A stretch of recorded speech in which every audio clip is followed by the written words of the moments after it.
Amis des sondes différentielles, bonjour. Eh bien, voilà, comme je vous l'ai promis, on va commencer cette nouvelle année par la description de ce montage d'une petite sonde différentielle. Alors, c'est quoi l'idée de base ici C'est que une sonde différentielle, je vous en ai déjà montré, c'est quelque chose qui coûte cher. Et ça coûte d'autant plus cher qu'elle est précise, qu'elle a de la bande passante et tout ça. Et ça coûte même tellement cher que pour un électronicien amateur, c'est une dépense très importante qui sera généralement pas rentabilisée. Alors pourquoi un électronicien amateur a besoin d'une telle sonde différentielle? Généralement, c'est pas pour faire de la recherche ou des trucs comme ça, c'est généralement surtout pour réparer des systèmes qui sont reliés au secteur, principalement des alimentations à découpage. Or pour faire ça, on n'a pas besoin de la méga précision, on n'a pas besoin d'avoir la bande passante de la mort. L'idée ici, c'est donc de vous proposer un schéma d'une sonde qui est la plus simple possible, la moins chère possible, qui peut être faite avec le plus grand nombre de composants de récupération possible, pas d'utiliser des circuits super spéciaux, des machins introuvables qui coûtent très cher, avec bien sûr le prix à payer d'avoir quelque chose qui ne va pas être super précis, qui ne va pas avoir une super bande passante. Mais encore une fois, l'idée c'est de permettre de faire de la réparation d'alimentation à découpage. Donc ce schéma, comme vous allez le voir, il est basé sur un seul et unique amplificateur opérationnel qui peut être de plein de modèles différents, sachant que la qualité globale de la sonde sera très dépendante, bien sûr, de ce modèle-là. Ça peut aller d'un BET 741, ça marchera très bien, mais vous aurez une bande passante très très limitée. Bon, à la limite, si c'est pour juste faire du sinus 50 Hz, pourquoi pas. Ou mettre un ampli de compétition, si vous en avez un, qui permettra sans doute d'aller assez haut. Maintenant, je vous le dis tout de suite, vu le schéma utilisé, faut pas simplement croire que de prendre un ampli dit 25 mégas, vous aurez 25 mégas. C'est pas si simple que ça. Mais enfin voilà, donc moi j'ai fait un petit peu ça, j'ai utilisé en fait que des composants que j'avais dans mes fonds de tiroir, j'ai trouvé un ampli up qui faisait bien le job, et comme vous allez le voir, j'arrive à une bande passante à moins 3 dB de 600 kHz, qui est plus qu'honorable et bien suffisant pour faire de la maintenance d'alimentation à découpage. De même, j'ai essayé de prévoir les réglages minimum. Comme on va le voir, par exemple, j'ai pas prévu de réglage du gain total, ce qui fait que la justesse sera pas énorme, ce qui veut dire que si vous mesurez la tension du secteur avec un multimètre et que derrière vous regardez ce que ça vous affiche la sonde sur l'écran, il y aura des erreurs de quelques volts. Maintenant, voilà, encore une fois, c'est le prix à payer de la simplicité. Comme vous le verrez dans la description du montage sur le site, c'est tout à fait possible de rajouter un réglage de gain, mais ça rendra le réglage très difficile, parce que il interagira avec d'autres réglages et tout. Encore une fois, le schéma que je vais vous proposer, c'est pas le top du top de la sonde différentielle, et je suis sûr qu'il y a des tas de gens très pointus qui vont me dire que j'ai pas fait les bons choix. Le cahier des charges ici, c'était pas de faire la sonde hyper top qui fait papa-maman, c'était de faire la sonde, je veux dire, la plus simple possible. Et là, je pense avoir réussi à faire quelque chose quand même de relativement simple. Peut-être qu'on pourrait faire encore plus simple, mais enfin là, je pense quand même que c'est pas vraiment compliqué, et surtout, comme vous allez voir, ça fait quand même très bien le job. Alors, voyons cela. Bien, et tout vient à point pour qui sait attendre, comme je disais. Voilà, j'ai enfin terminé donc CP0087, donc une sonde différentielle pour oscilloscope à haut voltage.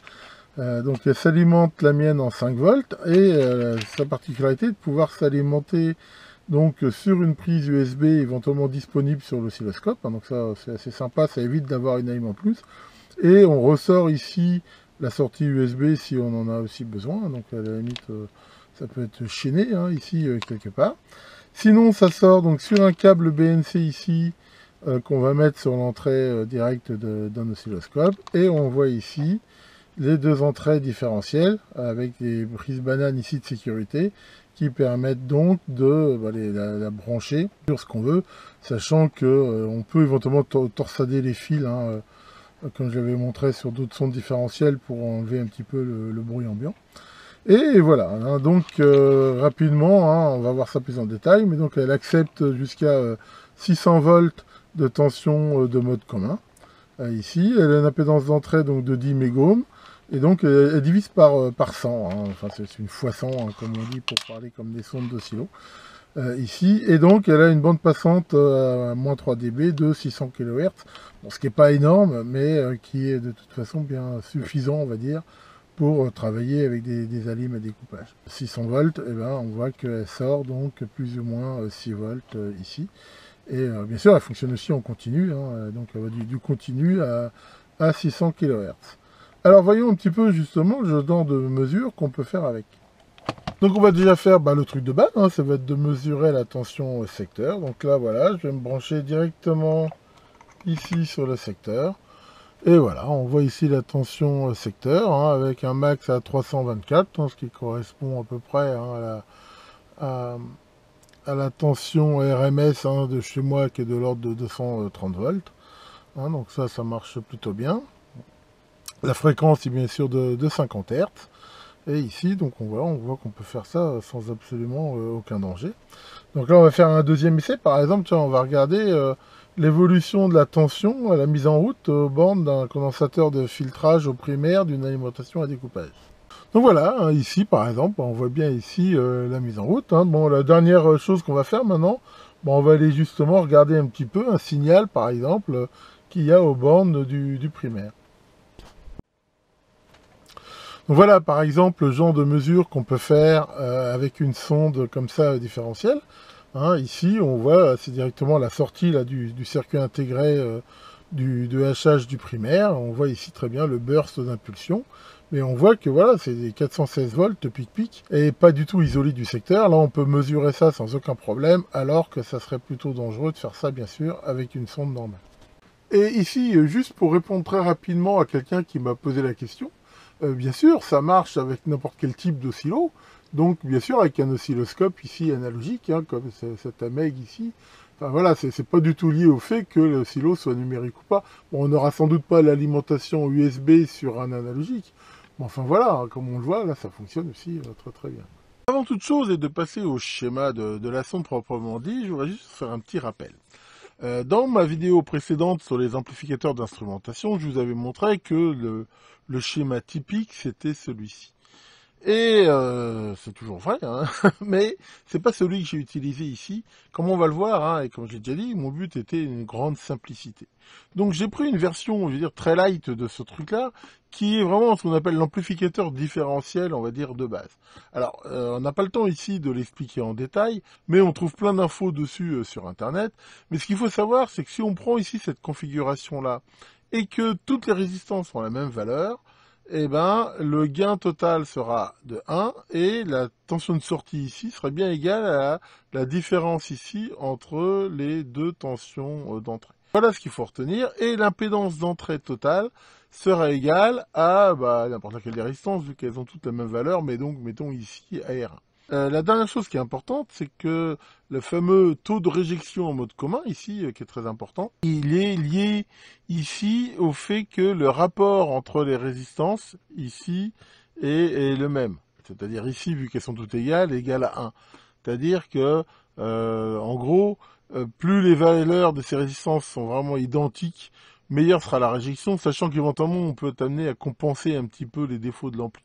Enfin voilà, l'idée ici c'est ça, c'est d'essayer d'avoir des résistances le plus précises possible, sachant que c'est pareil, si elles n'ont pas exactement la même valeur, le gain ne sera pas forcément égal non plus à 1. Maintenant on va regarder le schéma final de cette sonde, mais qui est tout à fait basé ici sur ce pattern ici très connu. Voici le schéma de la sonde, hein, tel qu'il est disponible sur mon site. Alors, bon, vous inquiétez pas, ici, il y a des trucs qui sont en anglais. Hein. Je rappelle, moi, je fais toujours mes schémas en anglais, mais sur la page, sur mon site, toute la procédure d'ajustement, enfin, tous les commentaires sont en français. Et je vous invite à les lire si ça vous intéresse. Alors, on va se concentrer un petit peu sur ce schéma. Alors, la première chose qu'on peut regarder, déjà, c'est l'alimentation. Comme on le voit, c'est basé sur un unique amplificateur opérationnel qui doit être alimenté par une tension symétrique qui doit être, on va dire grossièrement, au moins de minimum de 9 volts jusqu'à 15 volts, je veux dire l'alimentation standard. Alors, j'ai prévu plusieurs options d'alimentation. Ici, j'en présente deux. Une qui consiste tout simplement à utiliser, comme on peut le voir ici, des piles de 9 volts. Bon, on met deux piles de 9 volts en série, avec un interrupteur, éventuellement une LED basse consommation pour voir quand c'est allumé. Et ça donnera donc cette tension symétrique. Ou l'option que moi j'ai retenue pour ma sonde, celle d'utiliser un petit convertisseur isolé 5 volts vers plus ou moins 15 volts, qui permet donc de donner cette alimentation. Donc on voit ici l'arrivée du câble en fait USB, hein, qui est renvoyé sur la sortie femelle, comme j'ai dit, qui permet de la repiquer. Ici, bon, on peut voir le classique TVS de protection, hein, que je mets sur tous mes montages. Un filtrage sommaire pour éviter, hein, vu que les convertisseurs comme ça, souvent, ils bavent un peu de polluer le système. Et ici, une LED de mise sous tension. Et on retrouve ici donc la tension symétrique par rapport à 0 de 15 volts. Après, on peut utiliser toutes les alimentations qu'on veut. La seule chose qu'il faut savoir, c'est que la masse de la sonde, hein, vous voyez schématisé ici comme le point B, sera commune avec la masse de l'oscilloscope, donc potentiellement reliée à la Terre. Voilà, une fois qu'on sait ça, on peut utiliser toutes les alimentations qu'on veut. Donc ici, pour l'alimentation, c'est encore ici très simple. Ces deux diodes ici, hein, qui ont aussi comme rôle, hein, lors de l'établissement des tensions, de vérifier que ça se met dans le bon ordre. Bon, je vais pas en parler là, mais j'ai prévu de faire une vidéo là-dessus. Enfin voilà, faut mieux les mettre. Ici aussi un filtrage, hein, toujours pareil, ces petits convertisseurs là, ça produit de la HF. Et ici donc deux condensateurs de découplage qu'il faudra bien sûr monter au plus près ici de l'ampli. Donc voilà pour l'alimentation. Donc là, on retrouve tout à fait la topologie que je vous ai montrée, sachant que si on regarde déjà ici l'entrée moins, la division en fait par 100 se fait par cette chaîne ici. Il faut bien voir que sur un système comme ça, comme j'ai dit, l'impédance d'entrée c'est R7, hein, donc elle est de 100K. Et si on met 3,3 mégohms x 3, ça fait 9,9 mégohms, donc en série avec 100K. Donc ici, ça fait bien une impédance d'entrée donc de 10 mégohms, et ici, donc une division par 100 du signal. Donc on retrouve ça ici, et bien sûr sur l'entrée plus, le même système, hein, ici.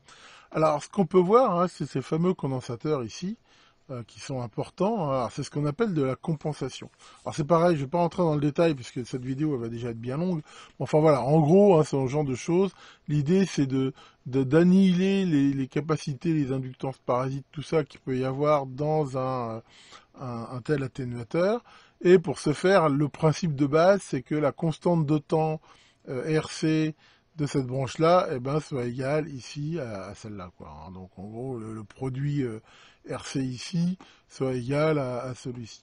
Alors, dans ces trucs-là, ça a beau se calculer, on tombe jamais juste. Pourquoi? Parce que justement, par définition, là-dedans, tu prends en compte plein de capacités parasites, du câblage, de l'ampli et tout. Donc il faut toujours prévoir ici un ajustement, sachant que l'ajustement se fait fin plus ici ce condensateur-là. Alors c'est pareil, celui-là, j'ai essayé moi de le mettre au mieux, mais selon votre câblage, selon plein de choses, ça peut différer. Donc ici, on a intérêt à prévoir une valeur qu'on peut relativement quand même facilement changer, sachant que si on n'arrive pas à la régler, selon les cas, il faudra l'augmenter ou l'enlever. Alors c'est vrai que si on veut l'augmenter, c'est plus facile de souder un condensateur en parallèle ici. Donc voilà pour ça. Les perles de ferrite ici sont tout à fait optionnelles. Hein, elles permettent d'enlever quand même un petit peu des pics HF éventuels. Enfin, bon, si on les met pas, c'est pas la mort. Alors j'insiste sur le fait que il faut surtout pas céder à la tentation de remplacer cette résistance-là par une unique. Hein, l'idée ici, c'est quand même de tenir 600 volts. D'accord. Or, une résistance de base, ça tient entre 250 et 300 volts à trou traversant. Une résistance CMS 1206, ça tient entre 200 et 250 volts. Donc ici, si on veut tenir la tension, c'est vraiment important d'en avoir 3 ici en série. Et pareil ici pour les CAPA qui doivent tenir 250 volts. Donc voilà pour ici cette partie-là. Alors, le réglage ici du 0, alors, encore une fois, ça va dépendre un peu du type d'ampli. Avec celui que j'ai ici, il y a un réglage d'offset intégré qui va permettre ici de régler le 0. Et on retrouve ici le réglage du mode commun. Comme je l'ai dit, ce qui fait la réjection en mode commun, c'est le fait que le rapport entre ces deux résistances-là, donc qui doit être égal à 1, soit le même ici. Donc c'est ici, en le réglant, on arrivera à avoir vraiment au mieux de façon à compenser les erreurs éventuelles ici des résistances. Donc là, on voit que tout ça, ça a intérêt à être du 1%, ou voire mieux si vous avez. Et en sortie ici, hein, j'ai été obligé de mettre ici, vous le verrez tout à l'heure, un petit filtre ici passe-bas, de façon à corriger un petit peu la courbe de ça. Alors voilà comment j'ai réalisé le PCB. Hein. Alors comme d'habitude, hein, moi comme je fais que du prototype, hein, je l'ai fait donc sur ce qu'on appelle maintenant une syrup board. Hein. Donc je rappelle que c'est une plaque d'expérimentation qui a l'avantage d'avoir ici un plan de masse et des pastilles qui sont très faciles à relier en faisant des ponts de soudure. Alors on regardera ici justement donc le pont diviseur ici d'entrée. Alors j'ai utilisé des résistances CMS de 3,3 mégohm parce que j'en avais pas en normal. Et par contre, à contrario, j'ai utilisé des condensateurs classiques parce que je n'en avais pas en CMS qui tenait la tension suffisante. Bon, je rappelle que ces résistances-là, elles sont données à peu près pour 200 volts max. Donc 200 volts, j'en ai mis 3, donc ça fait 600 volts. Hein, donc là, ça le fait. Et comme on peut le voir, j'ai mis ça sur un système ici qui est surélevé. Et c'est pareil, enfin bon, j'ai vérifié les épaisseurs et tout, c'est juste, mais je veux dire, ça tient 600 volts. Je mettrai en commentaire de la vidéo un lien sur une page très intéressante, justement, qui donne les tensions max en fonction des différentes distances dans l'air, des PCB et tout ça. Donc voilà, alors c'est pareil, hein, ces condensateurs-là qui sont très difficiles, on peut les estimer par le calcul, mais dans la réalité, il y a tellement de parasites que c'est pas tellement facile.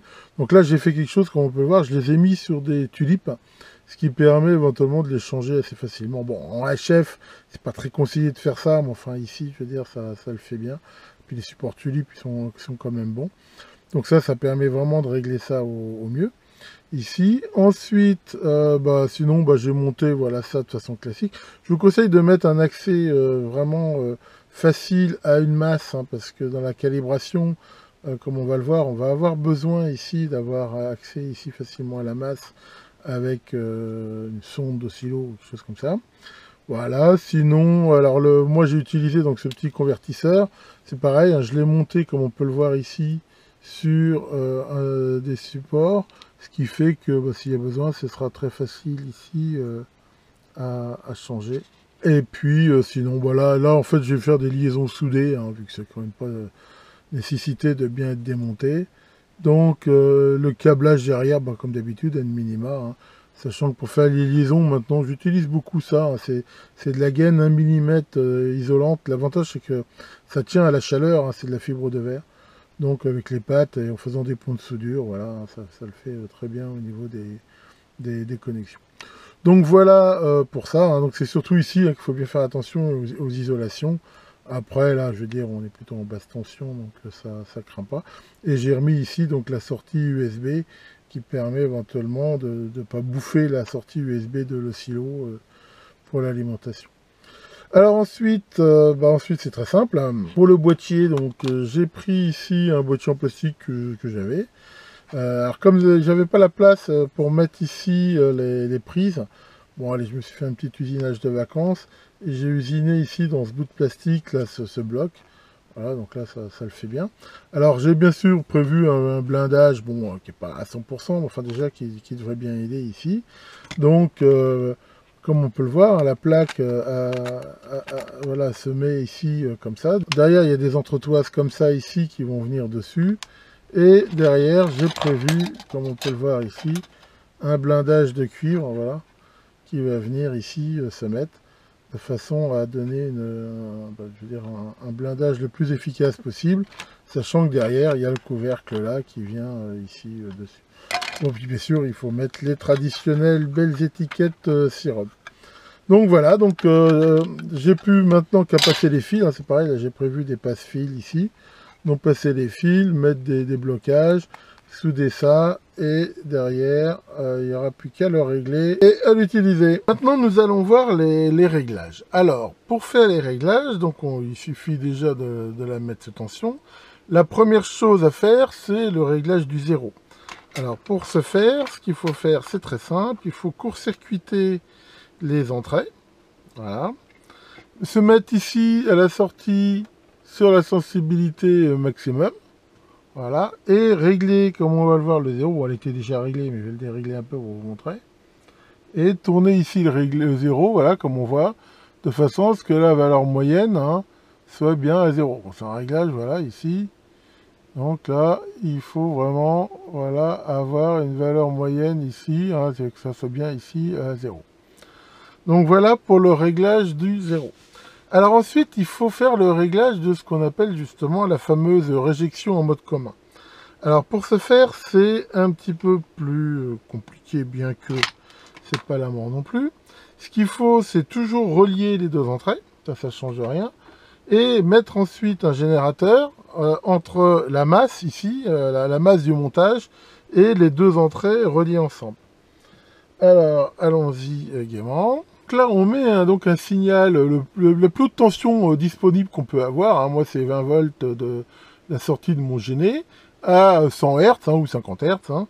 Et donc voilà, hein, donc je rappelle, hein, la masse du générateur à la masse de la sonde et relier les deux entrées ensemble sur la sortie. Et là, on va régler le fameux réglage CCMR de façon, voilà, on va avoir le signal ici minimum. Alors, on n'arrivera malheureusement pas à l'atténuer totalement, mais il faut qu'il soit ici. Donc voilà, ça c'est le réglage donc de l'atténuation, on va dire maximum de la réjection en mode commun. Donc ça c'est pour les réglages statiques. Maintenant on va voir ici donc les réglages des compensations. Le réglage des compensations, c'est quelque chose qui va être très très proche de ce qu'on fait quand on compense les sondes d'oscilloscope. Donc là, on va régler un générateur pour avoir à peu près une onde carrée de 1 kHz, hein, pareil, de la plus haute tension qu'on peut. Donc moi, ici, c'est 20 volts crête-crête. Et on va brancher la sortie du générateur toujours à la masse, l'entrée plus aussi à la masse, et on va mettre le signal que sur l'entrée moins. Et on va régler la compensation moins de façon... Voilà, hein, comme on voit, ça ressemble à un oscilloscope, à avoir ici eh ben, le front ici le plus plat possible. Et voilà. Ensuite, on va faire pareil, mais on va inverser l'entrée plus et moins. Donc là, j'inverse les deux. Toc. Et toc. Et on va faire pareil ici pour l'entrée plus. Et là, voilà, là, on est à peu près bon. Donc voilà, après c'est réglé. Alors après, on va mettre les deux ensemble. C'est-à-dire que là, on se remet maintenant le même signal en mode différentiel.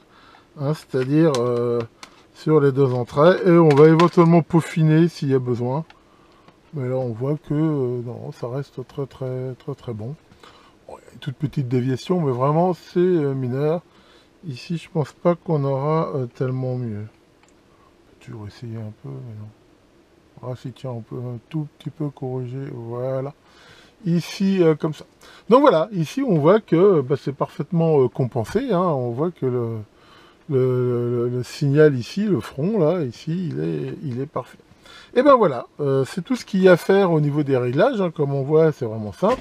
Et après, ben, on peut vérifier. Hein. On se met un signal, par exemple, sinusoïdal de 50 Hz. Voilà, hein. Donc toujours 20 volts crête-crête.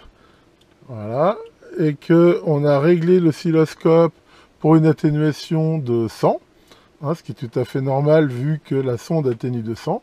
Et bien là, on voit qu'on retrouve bien 20 volts crête-crête ici affiché. Voilà, et donc bah, pour la bande passante, hein, voilà, on peut monter à 100 kHz, on voit que c'est toujours bon, et qu'au fur et à mesure que on monte en fréquence, voilà, ça baisse, et à moins 3 dB, on est à peu près à 600 kHz à peu près, hein, ce qui correspond bien à ça. D'ailleurs, je vais vous montrer les courbes tout de suite. Donc voilà, cette sonde est parfaitement opérationnelle. Voilà, j'ai mesuré la bande passante donc de cette sonde avec la technique de la vobulation hein, que je vous ai déjà montré. Et on voit ici donc l'évolution, sachant que j'ai mis ici le marqueur à 600 kHz, qui correspond bien, comme on le voit ici, à une atténuation de 3 dB ici du signal, hein, donc ce qui montre bien sa bande passante. On voit qu'elle est bien linéaire jusque là et qu'après elle baisse. Bon après, voilà, il y a un petit boss ici, c'est pas top, mais enfin voilà, globalement c'est plutôt bon. Pour info, hein, si j'ai mis ce filtre ici RC en sortie, c'est que si on le met pas, et ben voilà la bande passante qu'on a. Alors on a quelque chose qui est beaucoup mieux, hein, quelque part, on voit que ça va rester ici, mais derrière il y a cette espèce ici de boss ici qui fausse éventuellement les mesures et après cette atténuation là. Donc voilà, il faut mieux ici mettre ce filtre hein, qui donne quelque chose de plus convenable. Bon, je pense qu'on pourrait faire beaucoup mieux, encore une fois, hein, mais l'idée ici, c'était d'avoir quelque chose de simple. Alors, ce qu'il faut juste retenir, c'est que si vous changez d'amplificateur opérationnel, eh ben, en fonction de modèle que vous allez mettre, il faudra peut-être revoir en effet la capa de sortie, ici le filtre. Pourquoi peut-être éventuellement ne pas le mettre ou changer ici ses valeurs, sachant que c'est à vous de regarder en fonction de la bande passante que vous voulez. Essayez de voir que l'idée, hein, même si vous n'avez pas ici un vobulateur comme ça, bah, c'est d'essayer de monter en fréquence et de vérifier que sur un signal sinus, la sortie s'atténue bien de façon constante, de façon à arriver à 0,7 fois la valeur, et qu'après, bah, elle continue à s'atténuer plus ou moins vite, mais qu'éventuellement elle remonte pas comme ça ici, hein, de façon à faire des bosses. Alors si on laisse ça, c'est pas forcément la mort, mais ça donnera des mauvaises mesures, c'est-à-dire que quand on regardera des signaux impulsionnels ou des choses comme ça, eh ben on verra des pics ou des choses qui sont liées en fait à la mesure et qui ne reflètent pas la réalité. Voilà, bon, une vidéo un petit peu longue, hein, mais le sujet, je crois, a besoin quand même d'un petit peu de temps pour être bien expliqué. Alors justement, j'ai pris quand même la peine là, de faire une description assez complète du projet, hein, où j'ai mis en français toutes les étapes de réglage, des suggestions de modifications, des explications, des conseils pour la fabriquer. Donc je vous conseille de regarder ça. Je vous conseille aussi bien de lire l'avertissement. Encore une fois, ce genre de sonde, si on l'a fait généralement pour faire des mesures sur secteur, et faire des mesures sur secteur, c'est dangereux. La sonde, c'est un outil qui permet de le faire de façon safe. Enfin, derrière, ça n'empêche pas qu'on tripote dans le secteur. Et faut quand même faire ici attention. Alors, pour la fabrication, hein, alors je sais qu'il y en a beaucoup qui espéreraient avoir un PCB. Mais moi, encore une fois, je me fais pas chier à faire des PCB quand je fais du prototype. Donc, je l'ai fait en prototype, comme vous l'avez vu. Maintenant, je sais qu'il y a des membres de CIROB qui se feront un plaisir de proposer des circuits imprimés. Donc, si vous en faites, n'hésitez pas à me les envoyer, hein, je les mettrai sur le site de façon à les partager. Par contre, faites attention, c'est quand même un circuit qui... Enfin, il ne s'agit pas de faire des connexions. Ici, il va falloir respecter un certain nombre de bonnes règles et de bonnes pratiques hein, dans un PCB comme ça, surtout au niveau de l'isolation des entrées, des capas parasites et tout ça. Donc, si vous faites ça, enfin voilà, vous ne contentez pas simplement de relier des contacts, ça suffira pas ici. Enfin donc voilà, un petit point aussi important, hein, c'est que si vous faites un PCB, ça serait bien de bien prévoir au niveau de l'ampli hop une empreinte pour les deux réglages d'offset principaux. Hein. Là, comme on voit, le circuit que j'ai au niveau de l'offset, c'est pas exactement le même réglage que pour l'offset d'un 741 par exemple. Donc, à mon avis, il y a une petite bidouille de piste à faire, ce qui permettra d'utiliser facilement plusieurs amplis. Enfin, donc, voilà pour ça. Donc, bah voilà, je vous mets ça en lien.